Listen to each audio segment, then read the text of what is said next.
السلام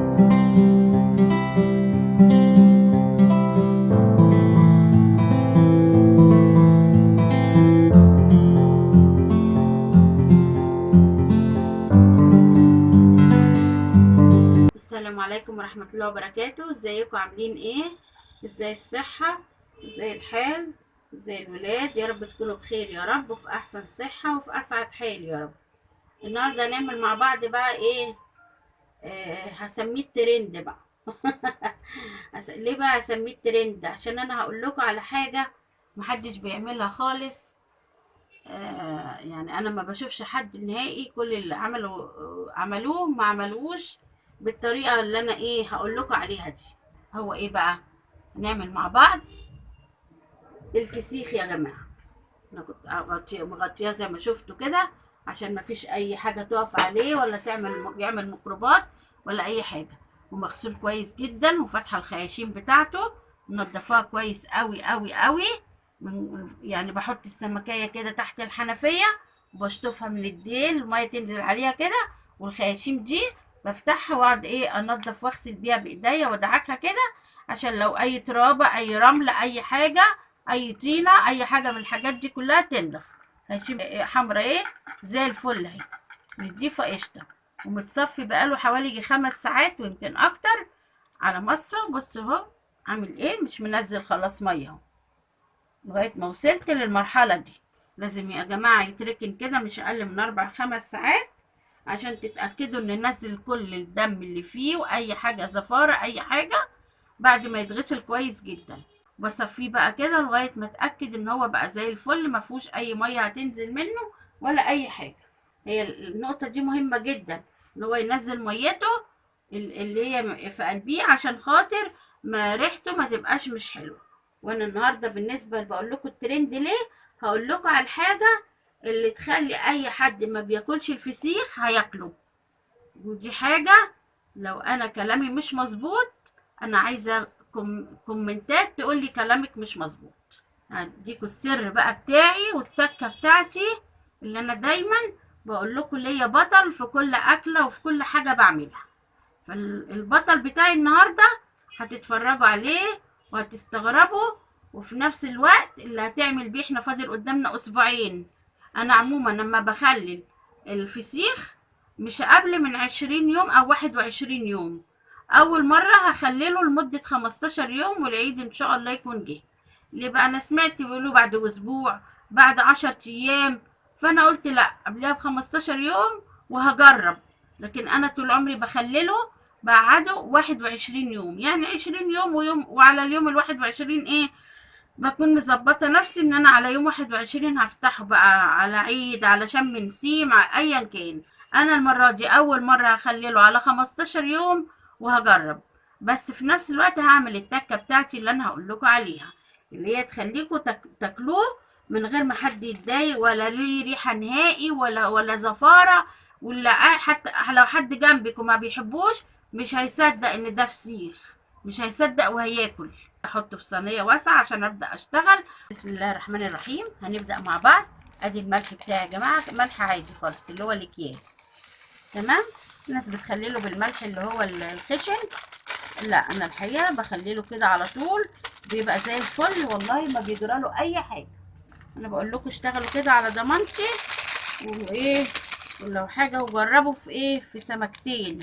اي نعم هو غالي او كل حاجه، بس ايه جربي بس. وعشان انا عايزه حد ايه يقول لي لما اخلله بطريقتي لا ايه، وعايزاكي لما تخلليه بالطريقه دي عايزاكي ايه تديه لحد مش بيحب ياكله بسبب زفارته. شوفيه هيقول لك ايه. هو ده اللي هيحكم بقى، الا اذا كان بقى يعني عنده عقده منه بقى، دي حاجه تانية. انا اعرف الناس عندها عقده، يعني حكايه بيكرهوه، بس لا عندهم عقده بسبب حاجه حصلت لهم، يعني مش تسمم يعني لا قدر الله ولا حاجه، ربنا يكفينا شر اي حاجه وحشه. ادي كده مع بعض ايه الملح بتاعي، عشان انا جايبه ما شاء الله يعني ايه كميه حلوه اهي قدامكم. هنزل بايه؟ دي الحاجه العاديه اللي كلنا بنعمل بيها، مش هي دي التكه بتاعتي ولا حاجه. هنزل يا جماعه بالشطه. داريها كده عشان بتعمل حساسية لينا وبتضايقنا الحقيقة، ريحتها بتبقى صعبة علينا. خلاص كده معلقة شطة كبيرة مليانة. هنزل بايه؟ بكركم، نص معلقة كركم مليانة. ده ممكن يبقى عادي الناس بتحطه، مفيش اي مشكلة. هقول لكم حالا التكة بقى حالا. التكة بتاعتي يا جماعة ايه؟ شايفين؟ كمون صحيح. شايفين المنظر ده؟ اهو. هو ده اللي بيمنع الزفارة وبيمنع الريحة، وتاكلي منه ما تشبعيش، وفي منتهى الجمال والروعة اللي خلقها ربنا. ولا تشمي انت نفسك لو بتتضايقي شوية من ريحة الزفارة بس بتحبي الفسيخ. اتفرجي بقى. حطيت كمون حصى، تمام، حوالي معلقتين كبار مليانين، وهنزل بكمون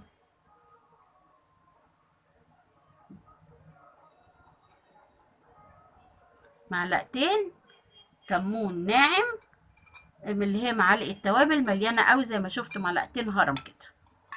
شفتوا بقى التكه دي؟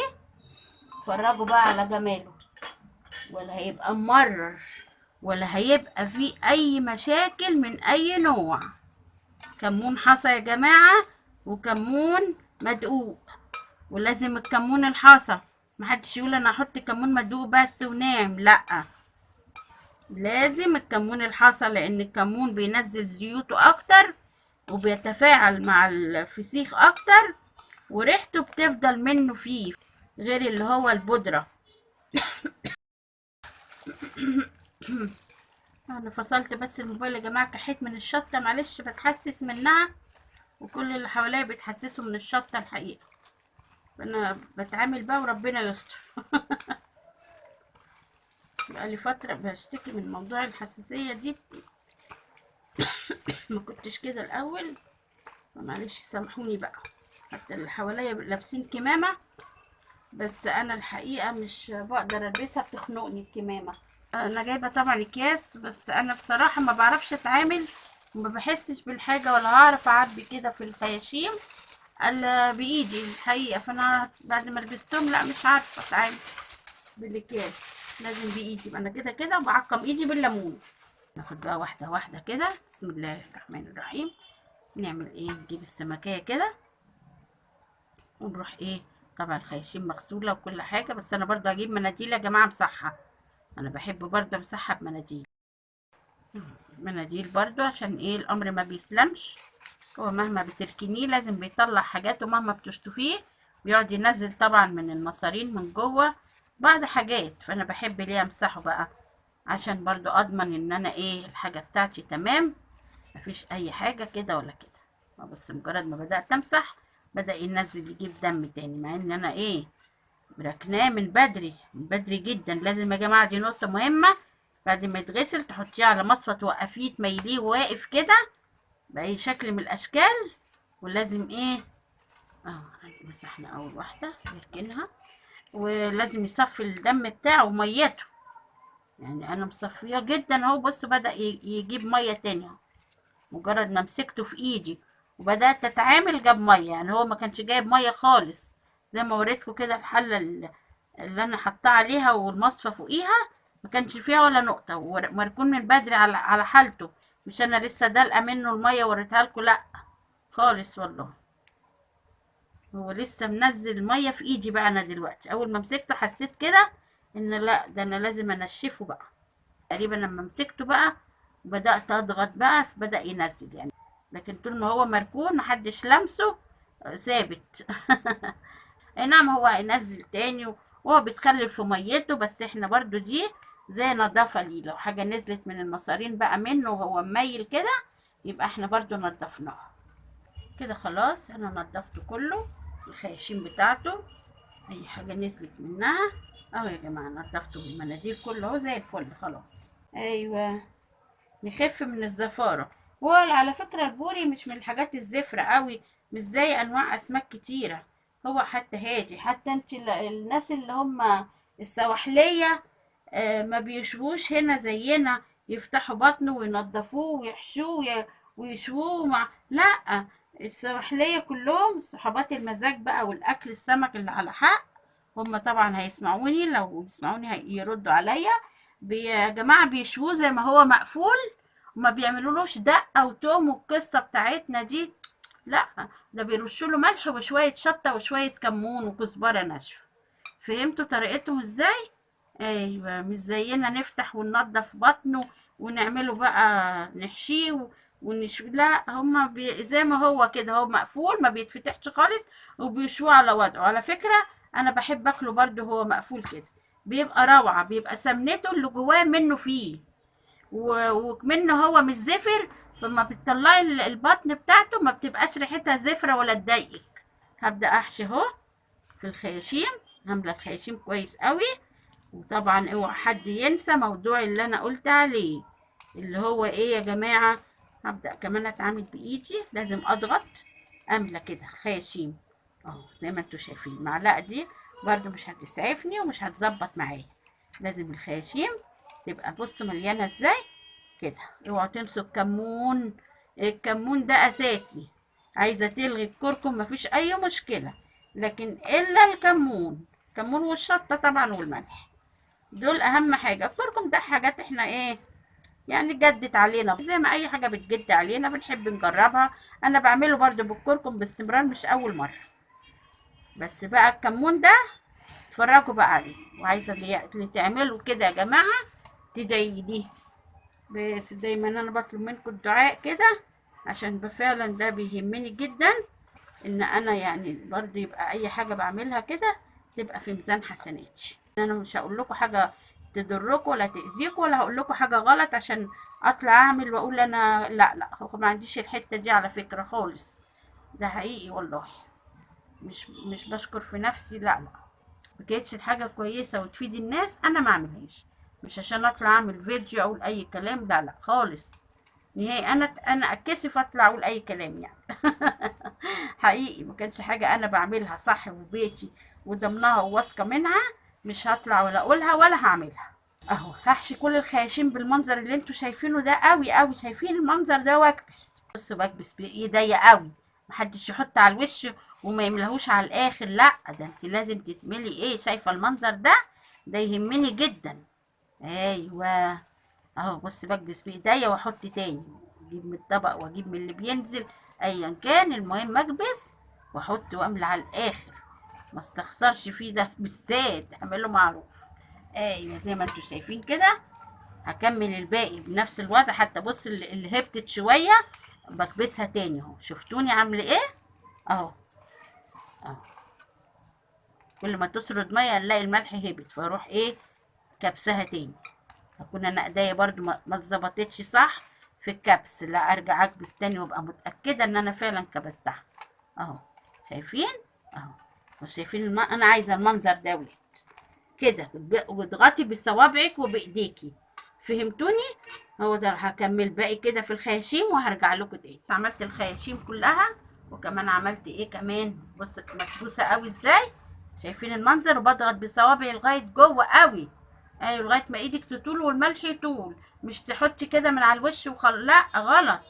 بعمل ايه البق بقى لما بضغط هنا البق بيفتح، لازم بروح حاطه فيه راخر، شايفين اهو؟ ما تخافوش، ولا هيملح ولا يحدق ولا الكلام ده، حطوا عادي خالص. بصوا زي كده، دي ما تحطش، انا ما رضيتش احط، قلت احط قدامكم بالمعلقه كده واهو، واروح ماليه بقها كده اهو. فهمتوني؟ ليه بقى؟ البق برضو بينزل سوائل، وده هيخلي برضو يعمل ريحة مش حلوة. انا عايزة الملح بالشطة بريحة الكمون الجميلة، اللي انا زي ما قلت لكم لازم كمون صحيح يا جماعة، عشان هو ده اللي هيفضل يمتص كل الزفارة وكل. لكن اللي هو البودر ده بحطه بيساعد برضو، لكن اساس الكمون الصحيح مع بودر، الاتنين مع بعض، عشان محدش يقول ايه انا حطيت كذا ومحطيتش، لا، مش هينفع، لازم الحاجتين، معلش.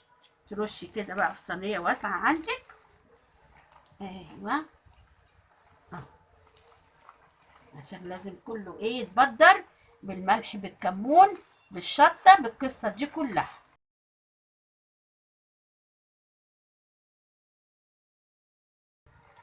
قبل ما تشيليه باي شنطه في اي حاجه لازم تعملي الحركه اللي انا بعملها دي. يعني نرش الملح كده عليه عشان تتأكدي انه طالع اهو. شايفين المنظر ده اهو. الله، شفتوا بقى الكلام والجمال وعدله كل حاجة عشان اي حاجة فيها زفارة هتنزل زفارة من اي مكان، لا ده هيقابل الملح بالكمون بقى بالشطة.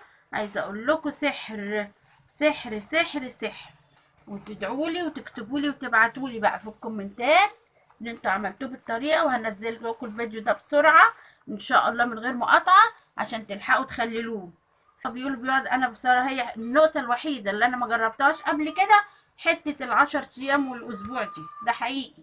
فانا اول مرة هعمل وهجرب، لكن الطريقة بتاعتي في التخليل هي دي طريقتي من زمان. الكمون ده هو الاصل، عايزة تستغني عن الكركم مفيش اي مشكلة، لكن الكمون ده الاساس، ده الترند بقى، وده اللي هيضيع لك الزفارة. عايزة اقول لك كان في ناس والله العظيم ما بيحبوه بسبب ريحته، بيبقوا نفسهم ياكلوا مش طايقين والله العظيم لما دقوا الفسيخ بتاعي ما كانوش مصدقين، والله ما كانوا مصدقين. مش هحلف بالله كذب طبعا، انا اللي بقول لكم باكد عليكم عشان كله يعمل بالطريقه دي. انا كده ايه يعتبر خلاص غلفته كله زي ما انتوا شايفين اهو يا حبيبي. يعني انت مش محتاجه تحطي ملح خلاص بين الرقات، انت حطيتي ملحك بس، انا اي ملح زياده عندي لازم هحطه برضه. شنط بقى نضيفه كده حلوه عندك، تجيبي شنطه ايه كبيره عشان الفسيخه بسم الله ما شاء الله البورايه كبيره، فلازم يتحط ايه على طولها. ليه بقى؟ اهو رش ملح في الاول اهو في ارضيه الشنطه عشان ما تبقاش متنيه ومش واخده راحتها. لازم شنط كبيره كده يا جماعه، وتعملي كده واحده خلف خلاف اهو. يعني انت حطيتي الراس من الناحيه دي اول واحده، تروحي قلبه الراس الناحيه التانيه كده، يبقى ايه الديل هنا بقى فوق الراس والراس عند الديل اهو. هو غرقان ملح زي ما انتوا شايفين اهو. واعكس تاني، انا كده هحط ايه اتنين جنب بعض خلاص، يبقى انا هعكس بقى ايه يعني ادي كده ايه هنا كده اهو، وهنا هعكس اهو. يعني الناحيه اللي فيها الديل حط فوقيها الراس، واللي فيها الراس حط فوقيها الديل اهو يا حبايبي. الله مش قادره اقول لكم انا مجرد ما حطيت الكمون ريحه الزفاره اللي كانت طالعه عليا من السمكه مشيت اصلا روحت ما عندناش سمك، ما عندناش فسيخ ما عندناش الكلام ده ما عندناش الروايح دي ابدا. السمكه عكس السمكه. شفتوا كمان انا تبلتها هنا ازاي عشان اضمن ان انا ايه عملتها صح بالايه بالملح. بس متغلفه ازاي حبايب قلبي، جميله جميله جميله. وبصوا لونها بقى من الكركم مع الشطه عملت لون اهو، وهي لسه بنقول يا هادي والا الكمون بقى بسم الله ما شاء الله. يعني ربنا يسهل ويطلع حلو، عشان انا اللي هي التكه الجديده عليا، احنا بنقول دي وبنقول دي. انا ما عملتوش عمري بعد 15 يوم، دايما على 21 يوم. فانا هجرب بقى، ولو حصل حاجه كده كده انا هفتح واحده والله لقيتها استوت هكمل الباقي، لقيتها لسه يبقى خلاص هضطر بقى ما عيتش الا بعد بقى اسبوع كمان طب نعمل ايه طيب؟ هروح اجيب فسيخ بكام؟ تعالوا شوفوا، انا جايباه ب100 ده في ناس جايبينه ب140، انا جايباه ب115. واخدين بالكم ازاي؟ شوفوا بقى بره اما تجيبوه بقى جاهز بقى، فسيخ جاهز مملح جاهز هتجيبوه بكام في الغلا اللي احنا فيه ده؟ اهو بلملم بقى كل الملح بتاعي اهو هحطه عليه، عشان انا كمان ايه هحط تكه كمان معاكم دلوقتي هتشوفوها حالا اهي. اهو هفتح بقى قدامكم اهو عشان تشوفوا منظره الجميل الرائع. دي الكمونه اهو يا حبايبي الصحيح باينه قدام عينيكم، عشان الزيوت اللي فيها هي دي اللي انا محتاجاها. مش عايزه الكمون الناعم، لا، ويا ريت الكمون اللي هو انت تجيبيه وتطحنيه في البيت، تنقيه كده بايدك زي ما انا بعمل وتحنيه. هنزل بايه يا حبايب قلبي؟ بشويه الزيت اللي هم هيخلوه هادي ما يبقاش حادق عليا، وفي نفس الوقت هيخلوا الايه الكمون ده يتخلل في قلبه. شويه زيت انا بقدحهم وسايباهم اما بيردوا خالص زي ما معوداكم، بقدح الزيت عشان اغير طعمه واغير ريحته، ويبقى كاني حاطه زيت ايه والله كاني عامله اي زيوتي عموما كأني عامله بزيت ذرة في الريحه، مش في الفايده بقى، لا بكلمكم على الريحه. الفايده دي حاجه تانية بقى، الذرة افيد طبعا. بس انا بعمل، تخيلوا، ملوش ريحه، ملوش اي، اذا كان الفسيخ ولا ولا الزيت، الاتنين ريحتهم دلوقتي اهدى من بعض. انا دايما يا جماعه عودوا روحكم اقدحوا الزيت بتاعكم قبل ما تستعملوه.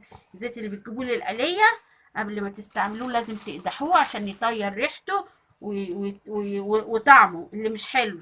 شايفين بقى المنظر بعد ما نزلت بالزيت؟ كل يعني انا مثلا عملته اهو، على مثلا عاملاه، مثلا لو عملته بالليل يبقى تاني يوم الصبح هقلبه. عملته، انا بعمل كده دلوقتي ليه؟ عشان الزيت. بصوا الزيت نزل تحت، فانا عايزه كله يشرب. عايزه اشربه كله بالملح بالزيت، كله ياخد طعم بعضه. ايوه اهو، بس كده حلو قوي زي الفل. انا وزعت كل حاجه بالظبط بالظبط بالتساوي في كل شيء. بصوا يا حبايب قلبي، عايزه اقول لكم التاكل حالا دلوقتي ني كده من جماله ومن ريحته، والله والله روعه. خلاص يا جماعه، كله يعمل بالطريقه بتاعتي. شايفينه كله عامل ازاي؟ اهو زي الفل، منور منور. عارفين منور يعني ايه؟ تطلعي بقى الهوا كده من الشنطه، هو ده اهم حاجه. تضغطي بايدك من كل الجوانب، من هنا ومن هنا، وتقفلي كده على سمكك، وتضغطي كده وتخرجي الهوا. ايوه، ده ودي التكه المهمه اللي تطلع لك النتيجه ناجحه باذن الله. ان شاء الله قولوا يا رب كده وسموا الله كده، وان شاء الله كل حاجه تطلع زي الفل. اهو واروح لفه كده عشان اضمن ان انا خرجت الهوا كده ان شاء الله يعني، والف كده واروح ايه، رابطه حبايب قلبي. ايوه، الحته دي برضو من الحاجات لنجاح تخليل الفسيخ، ما يخلوش هوا. ايوه اوعي تدخلي له هوا، لازم تربطيه الربطه المتينه دي، وساعه ما تفكيه لا ربنا انت بتقصي بقى بالمقص وبتفكي. ما تقوليش انا هفكه ازاي، لا ما تدوريش تفكيه ازاي، انت تدوري تربطيه صح ازاي، وتقفلي عليه وتخرجي منه الهوا ازاي. بس ادي شايفين المنظر، خرج الهوا كله منه اهو. بس ادي اول شنطه. هو بقى عايز كذا شنطه، مش شرط شنط الكتيره قوي اللي انا برضو بشوفها. انت طالما قفلتيه حلو، متاكده انك قفلتيه كويس خلاص. ولما تيجوا تقفلوا ما تقلبوش كده وتربطوا ليه؟ الزيت اللي فيه والحاجات اللي فيه هتنزل مهما كان دي فتحات. الزيت ده زي ميه هيسرد منها، لا انت عايزه محتاجه الحاجات دي، فانت هتروحي برضو ايه، حاطاه في شنطه تانية كده. وهنبعد بقى الصينيه لانها طبعا مدهنينه كلها زيت اهو. بس حبايب قلبي، كل شنطه بتربطي عليها اهو، دخليها في اللي ربطيها دي، دخليها جوه اهو.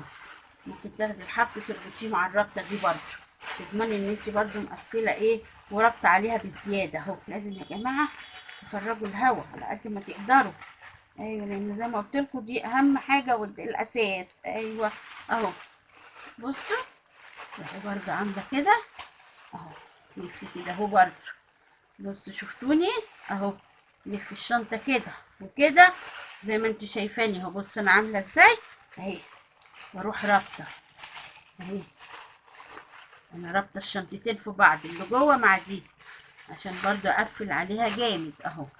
الم واضم قوي ايدي واروح قافله اهو اهو. بصوا انا عامله ايه بقى، جامد خالص، بربط رابطه يعني متينه. طبعا هربط تاني في شنطتين كمان، منهم شنطه تكون ايه بقى يعني غامقه، عشان هو المفروض ما يوصلوش ضوء. فانا هعمل ايه، هحطه بقى في الشنطه الغامقه كده عشان انا مش عايزه يوصل له الضوء. يعني هو شنطتين اهم كفايه، لان هو مش هيطلع لك زفاره، مش من الحاجه اللي انت تخافي بقى هتعمل لك زفاره في مطبخك.